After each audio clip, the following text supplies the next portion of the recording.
বিধানসভাত আমি আহোঁ বহু আশা প্ৰত্যাশা লৈ মিছা কথাবিলাকে উত্তৰ দি থাকে। প্ৰশ্ন আৰু উত্তৰ এই শিতানটো বিধানসভাৰ পৰা উঠাই দিয়াই উচিত হ'ব। পশুপালন বিভাগত এটা প্ৰশ্ন দিছিলোঁ, তাৰ এটা গোকাত মিছা উত্তৰ দিছিলে। একেবাৰে জ্বলন্ত মিছা যিটো কয়, সেই জ্বলন্ত মিছা। আজি এটা মোৰ প্ৰশ্ন আছিল কৃষি বিভাগত যে বীজ পাম মানে চিড ফাৰ্ম। চিড ফাৰ্ম মানে হৈছে কি, য'ত চিড মানে বীজ উৎপন্ন কৰা হয় আৰু খেতিয়কৰ মাজত বিলোৱা হয়।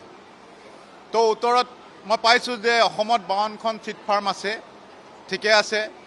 44খন অপাৰেশ্যনেল, 8খন অপাৰেশ্যনেল নহয়, কিন্তু খেতিয়কে খেতি কৰে।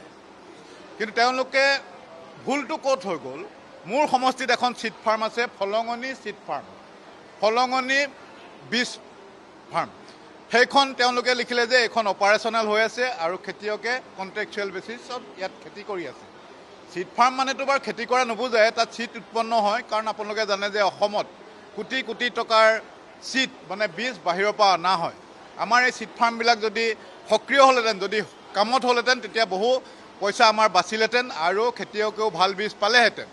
এতিয়া কথা হ'ল কি, এই ফলঙনি বীজ ফাৰ্মখন সেইখন বন্ধ হৈ আছে, ডেড হৈ আছে, মৃত্যু হৈ আছে, আৰু তাত কোনো খেতিয়কে এইবাৰ খেতিও কৰা নাই। চিড প্ৰডিউচ কৰাটো বেলেগ কথা, খেতিও কৰা নাই। সেইকাৰণে তেওঁলোকে এটা গোকাত মিছা কথা উত্তৰ দি দিলে।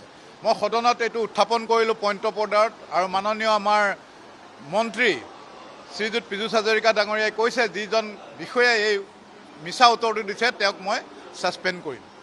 সেইকাৰণে এইটো এটা ইতিবাচক দিশ আজি দেখা পালোঁ। আৰু পশুপালন ক্ষেত্ৰতো সেই বিষয়াজনক, যিজনে কৈছিল যে সোৱাইন ফ্লুত কোনো গাহৰিৰ মৃত্যু হোৱা নাই, সেইজনকো অনতিপলমে ছাছপেনশ্যন কৰিব লাগে।